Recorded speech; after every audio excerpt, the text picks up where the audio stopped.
Okay, hi you guys. Sorry, I had to take a phone call, so it cut off the video. But what I was saying is that you being a beacon for this energy, it's like because you always hold space for other individuals. Think of it as okay. So an atom. Think of it like this. This is your core, right? And on the ring outside of it, you can hold two energies. So you hold your own energies. The ring outside of that, I think it's like 4 or 6. It's been a long time. Point is, you don't have all of those loaded up. You have two free ones because you're holding space for other individuals to help them heal, to help them, create emotional. You're creating an emotional safe haven for other individuals. But the thing is, with those free ions that I was talking about that are like boinging off of, all these energy cells that are full, because, so many people aren't even aware that they need to do that type of healing. They find you and they attach to your outer ring. So sometimes it's like all of a sudden your body is like, what the heck is that? Like, that's not ours. Like, get it out. Your cell, if it doesn't want to, like,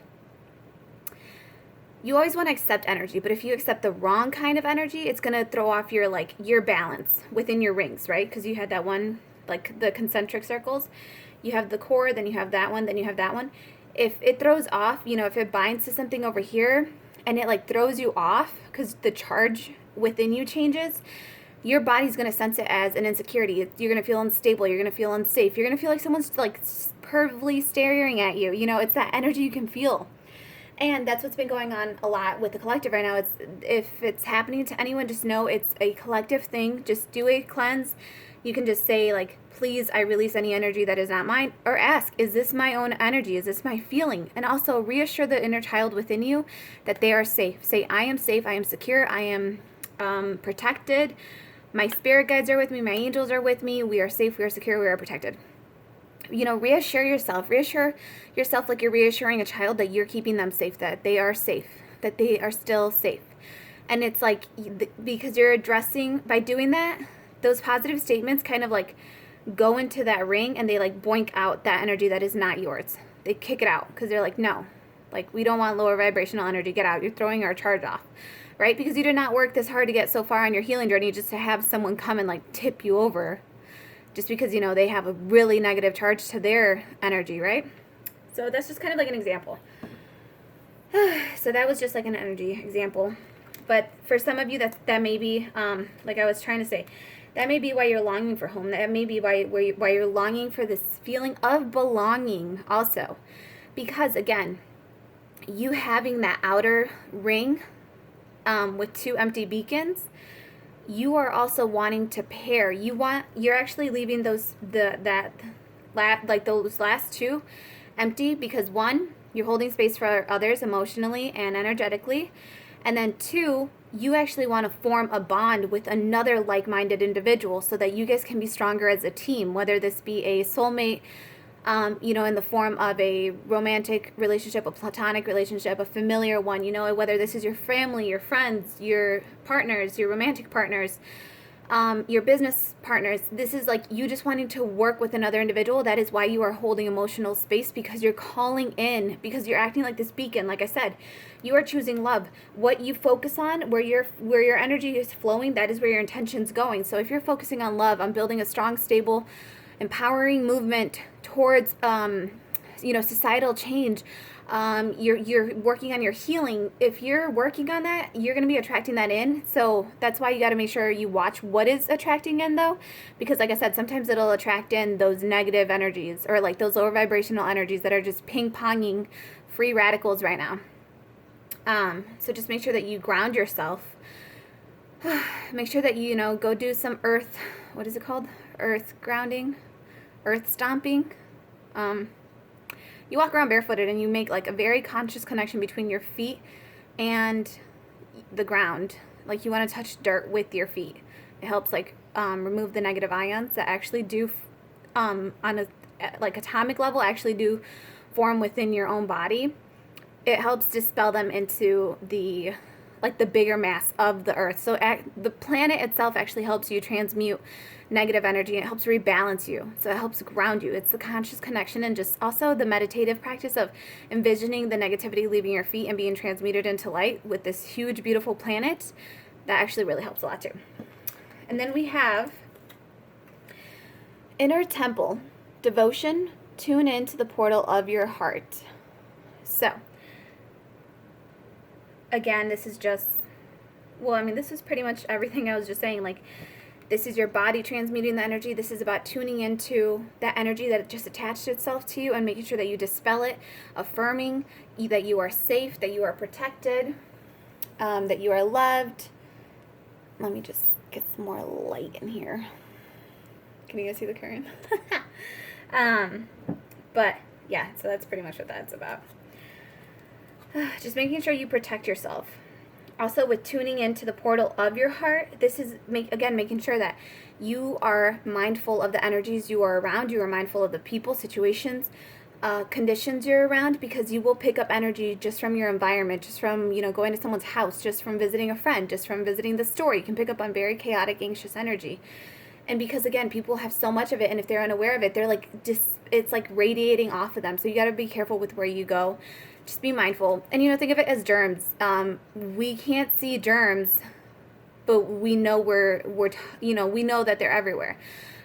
We can't, we don't know where that person's been. We don't know what that person's going through. So we do not know what that person is energetically dirty with, right? Think of it as a cleansing service. If someone is not aware that their shirt is dirty because no one has ever told them or taught them what dirty really is, they're not going to see it. They're not going to wash that clothes. So it's the same thing with energetic fields. It's like if someone has never had any type of healing lesson, any type of even conscious awareness of toxic patterns, lower vibrational energies, the type of energy they emit, the type of energy that they carry with themselves, the type of energy that can attach to individuals when they're in a lower place, right? Because have you ever noticed, like, if you're in a lower place, you've noticed that, like, crap just piles on, and it piles on, and it piles on, and it's because you're weakened. And it's because when, like, one energy attaches to you, then a bunch of other negative ones can attach to you, because you become, again, that beacon, because you're thinking of the negative. So that's why you got to be really mindful of focusing on the good, focusing on cleansing yourself, focusing on cleansing your aura and your energetic field. And your energetic field, when I say this, or in your aura, it is literally your thoughts, your energy, the way you carry yourself, the way you present yourself, the way you think and talk to yourself, the kind of energy you allow to come even near you. You're not gonna, it's like, again, if you're clean and you just did, you just showered, you just washed your clothes, you just did your laundry, think of it as you just did a cleansing bath. You just did a prayer. You just did a prayer of protection over yourself and your family. You just did a cleansing spell. You just used, sage or palo santo or crystals. And it's like, and if you just did that and you just washed your laundry with the best smelling detergent and soap, are you going to go to a slum? Like a true slum, like they're alcoholics, they're drug addicts, they're everywhere. They're going to come up to you and they're going to ask you for money because they see that you're clean. Think of it like that with energy too. If you are, a beacon of light, that's what it is. You're a beacon of light. It's the same thing as if you go to a slum. And a slum can just be a place that has not been taught the proper things. A slum can just be a home that was never taught proper cleansing, cleaning routines. There's no discipline. There's, no one steps up. There's no adult to guide anyone. There's no guidance. There's no clarity. There's no wisdom there. If you walk into that, you're bound to get dirty. You're bound to get your pants dirty, your shoes dirty, your hands dirty. You're bound to pick up on those germs. So it's the same thing with energy. You walk into places and you pick it up. And it's like you're a beacon, though. So just be very mindful of that. Make sure that you're really focusing on cleansing yourself. Make sure you and teach other people, like, hey, when, you have a day full of bad thoughts, this type of thinking helps me get out of it or something, that's a cleanse itself. Cleansing isn't like, oh, you need to do salt baths, so you need to do moonlight rituals. It's not always that. Sometimes cleansing is just the conscious awareness of a lower vibrational pattern or habit and choosing to consciously cleanse it out and move it out of your life by empowering yourself, by positive visualizations, affirmations, things that empower you, things that fulfill you, things that feel good on an energetic level, things that enlighten you. I think my neighborhood is starting to fire because just saw smoke. Ooh, no! Oh gosh, thank goodness. I was like, please don't fall. Yeah, exactly. So this is answer the call. What is your soul calling you to do? So again, this is what makes you feel good. How do you feel good when you work with others? What helps you feel better? What is your soul calling you to do? If it's, like I said, if your soul's calling you to do some type of cleanse, and you know what, cleansing is also detoxing, like your actual body, like juice detox, or gosh, what is it called? It's pretty much a colon cleanse, but you're not going to go to the hospital. What is it called? Like a gut cleanse or a liver detox. Those things themselves are actually cleanses. They're a form of cleansing your temple. You want to stay, devote time to your temple. Devote time to your body. And this isn't worshiping your body. This isn't, idolizing yourself and your body and other people's bodies. This is just respecting the home you live in. Again, you're not going to want to live in a messy, disorganized home, right? You want to live in a cleansed home, a clean home, a home that's organized, a home that is functioning properly, a home that is peaceful. Your soul feels at home there. You feel safe and secure. So you want to make sure that you take care of your body, physically, mentally, and spiritually. So, watch your thoughts. Watch the way you let the energy affect you of your thoughts. If you think of a negative thought, that negative energy you're gonna feel that sadness, you're gonna feel that sorrow. So watch how long you, be mindful of how long you let yourself sit in that energy. It can visit and just, even if visiting is too tempting for you because you're known to spiral, don't even let that energy visit. Don't even let that friend visit that comes in and they're kind of dirty because they're really good at persuading you. Don't even let that friend in. Just for right now, while you're doing this detox, do not let that friend in until you are strong enough to say no and mean it and establish those healthy boundaries and keep those healthy boundaries up for yourself, okay? Whew. Star Mother. How can you mother yourself? So, bottom of the deck, it's asking you, how can you take care of yourself? How can you be responsible for yourself, for your actions? And like I was just saying, be mindful of that person, that situation, that substance, that thing that you're kind of addicted to, or it brings you down, or it's and you can be addicted to negative thinking. You can be addicted to it because it's been a way of living. It's been a way of thinking. It's been, the social norm for so long, and it needs to be uprooted, and it's going to take time. So it's talk to yourself, like I said, reassure yourself in a loving tone as if you're talking to a child. Be your own mother. The kind of mother you wanted, the kind that you really respect, the one that really loves you and disciplines you and gives you tough love and respectable mutual love. The one that puts you in your place but also picks you up if you are ever down because you accidentally fell down. Be that mothering energy to yourself. Lead yourself. Lead yourself by example. Be the change you want to see in the world. You have to become that change. Choose to be that change. Choose to bring that light, loving energy into the world. Choose to teach yourself how to wash your laundry. Choose to teach yourself how to cleanse your body, cleanse your energy, cleanse your aura, cleanse your mind. Choose to be the protector and guardian of your heart. Devote yourself to cleansing out your inner temple, right? Your inner temple, your outer temple, your physical temple. Choose to cleanse that energy out. And then stand guard at that door. Don't let lower vibrational energies in. Those negative thoughts that want to come knocking, just tell them, hey, no one's home. Or hey, thanks for stopping by. Thanks for your opinion. Bye. You can, if you're traveling through hell, you're traveling through. You're not meant to sit in that energy. If you have to go through a level of it, keep walking.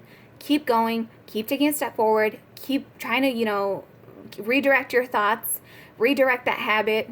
Every time you want to do something that is kind of addictive or lower vibrational for you, or you just don't feel good after it, after you do it, you get pleasure for a second and then you feel kind of icky, grossed out, replace it with something that you feel good with, something that challenges you, something that puts your mind and your focus on somewhere else. Be that mother to yourself. Empower yourself.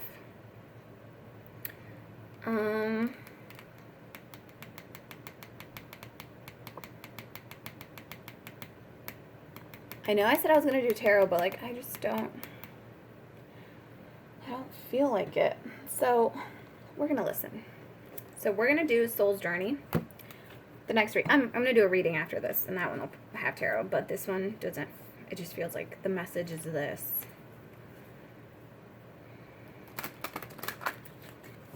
All right, so we're going to do a Soul's Journey card, and I will read this one out of the book. This is a lesson card. It's more of a guide. if you think of it like that. All right, Holy Spirit, what message can we get for the collective? We have imagination. I embrace and nourish the creative aspect of my mind. Oof. Trust. I accept that my inner voice will always guide me correctly. Trusting your imagination, trusting your intuition, trusting what you see, hear, feel, and do. All right, that's all we're getting. And then bottom of the deck, it says change. I understand that nothing can grow or evolve without movement. And we have energy flows where my intention goes. So you know, if this is resonating with you, you've come to the understanding, or you're coming to the understanding that where you think, how you think is ultimately changing your life. It's either going to change it for better or for worse. It's all about how you think now. The decisions you make now in the present moment is what is going to dictate your future. The way you choose to do things now is going to influence your future later. So it's all about making decisions now in the present moment to influence your future later. You have to stay in the present moment and think of the future at the same time. So it's like embody and appreciate the present moment and the present energy, but also choose to dream of something better. Choose that your intuition and your inner voice is guiding you correctly. Answer that call. What is your soul calling you to do? Is it calling you to make changes? Is it calling you to make devotions to yourself? To allow this healing energy to come in? Are you listening when your voice, your mind and body are telling you like, hey, this is making us sick, stop drinking. Hey, this is making us sick, stop smoking. Hey, this is making us sick, stop oversleeping, stop overeating. What is it that your body is calling you to do? Because again, if you think about it, your body is the physical manifestation of your thoughts. So if you are misaligned somewhere in your thoughts, your body's going to be misaligned too. It's literally called disease because your body is literally in dis-ease. You are not comfortable. Something is off within your thoughts, energetically or spiritually, and it's causing that stress on your body. You are harboring that energy within your body in some way, shape, or form. That's what achy joints. Obviously, yes, we age. Yes, I understand that. But energetically, these things can manifest because if you ever notice that when you start working out, you start thinking better, you start realigning with yourself, you start doing things that you enjoy, your body suddenly, it's like you sprung back like 20 years, 10 years, 5 years. You suddenly feel so much better. You heal through so many things that the doctor said you couldn't heal from. Like when I was 23, I got arthritis in both of my knees. My doctor told me I was done running. He said I could never run again, that I should stop running because they were swollen. They hurt like heck. It was awful. He's like, yeah, you're done. At 23. He said my knees were just done. That I was probably going to need knee surgery in a couple years, like obviously later on down the road. But he was like, you're done. You shouldn't run. You're done. You're done playing sports. And I was like, no, I'm not taking that answer. So I changed my lifestyle. And I wasn't like overweight. I was what you would consider like a healthy person. I ate kind of good. And I'm saying kind of good because I was like in school a lot. So sometimes I would miss like skip meals. But, like I wasn't what you would think of, like if you saw me, you would not think anything was wrong with me. But I was carrying like the weight of the world, pretty much, was what it was coming down to. And I was like, no, I'm not going to give up running. I'm not going to give up. And at that time, I ran all the time. So I was like, I can't give up running. Like, that's the thing that helps me think. That's the thing that clears up my stress. So I simply moved to a different type of like eating system. I started eating more to try to gain like more muscle to support the knee, the bone infrastructure itself, like the bone structures themselves.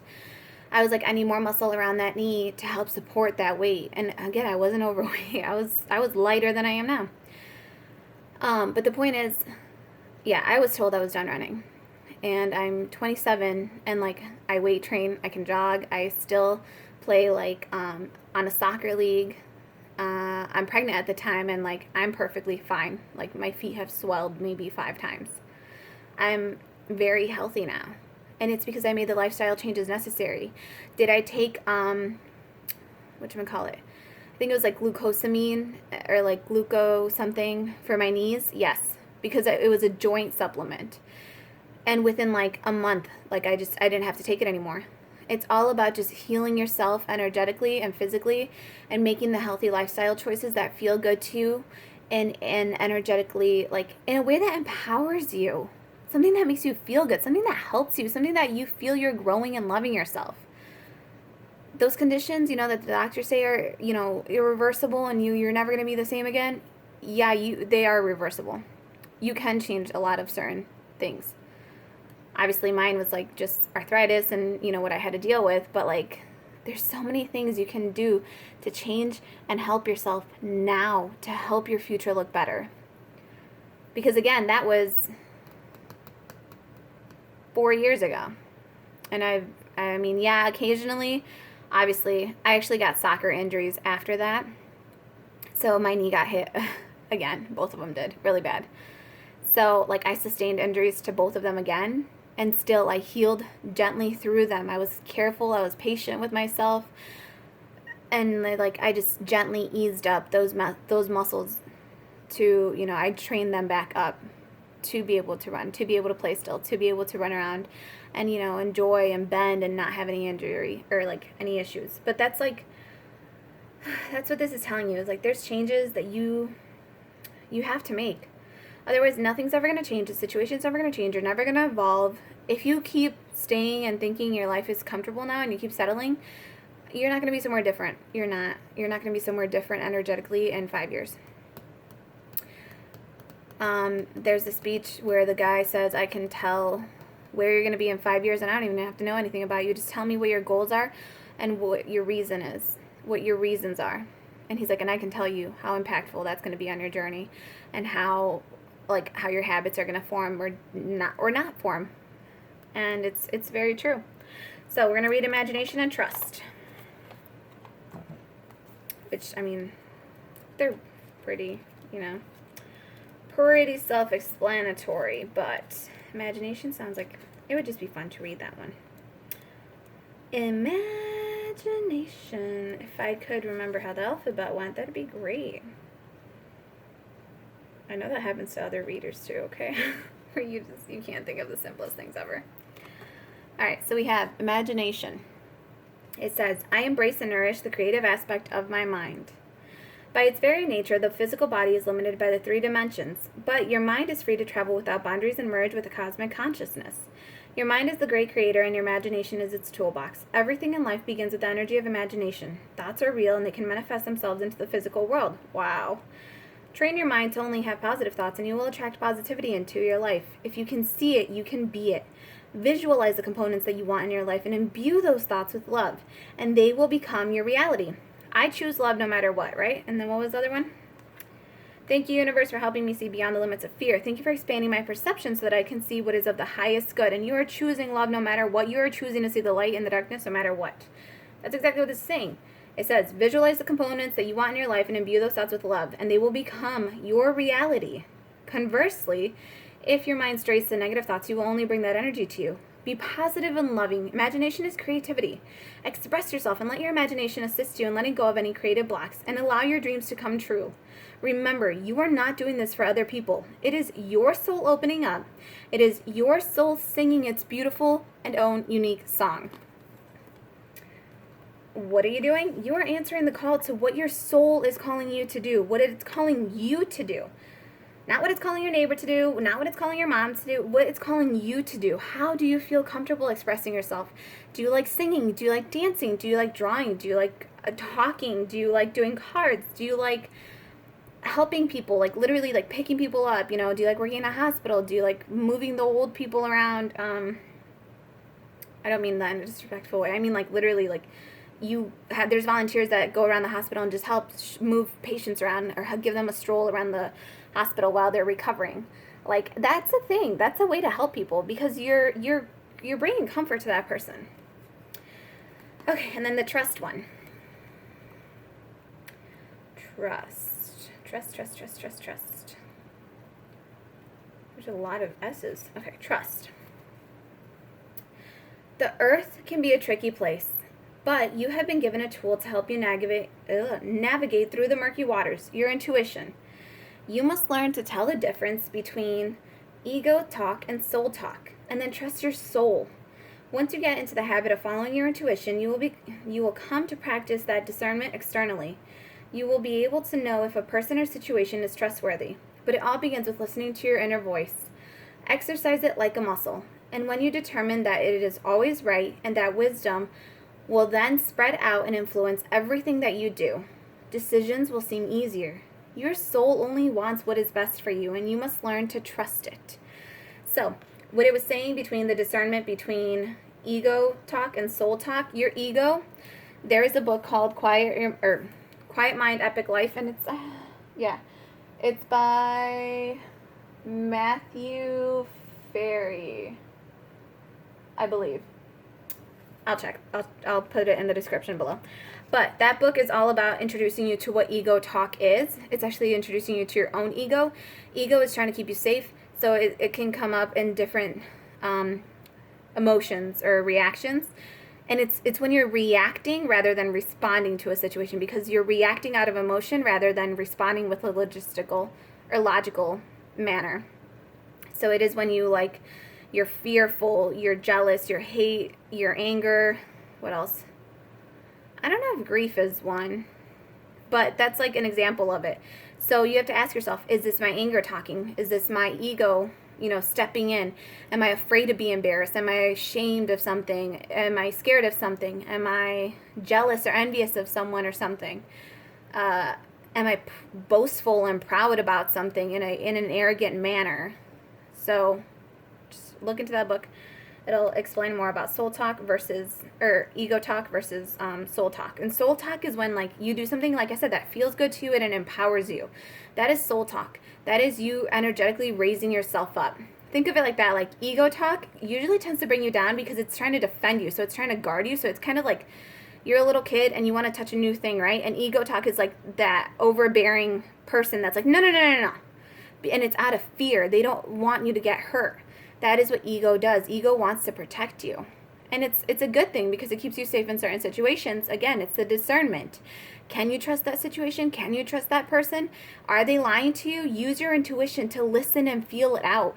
Do you feel comfortable around this person, or do you feel uncomfortable? Do you feel safe around this person, or do you feel like you're in danger around this person? This is all about using your discernment and listening to your inner voice and learning how to trust yourself and the way you apply yourself to a situation, or the way you keep healthy boundaries up with certain individuals, and you can be more relaxed with other individuals that you trust and that, keep you safe. Learning that discernment between ego talk and soul talk will help you differentiate between your intuition about a person, whether they're worthy or trustworthy or untrustworthy. Are they lying and fickle, or are they actually trying to tell you the truth, even if it kind of hurts? It's one of those things. All right, you guys, so we're going to close this reading off. I send you all so much love and light. I hope you are having a beautiful, wonderful day. This sunset is amazing. I really need to clean my window, though, because it's super dusty. But let me know how this resonated for you. Thank you for your likes, shares, and subscribes here on YouTube. Thank you for listening and supporting us in all that we do. And I will see you guys on the next one. Bye, you guys.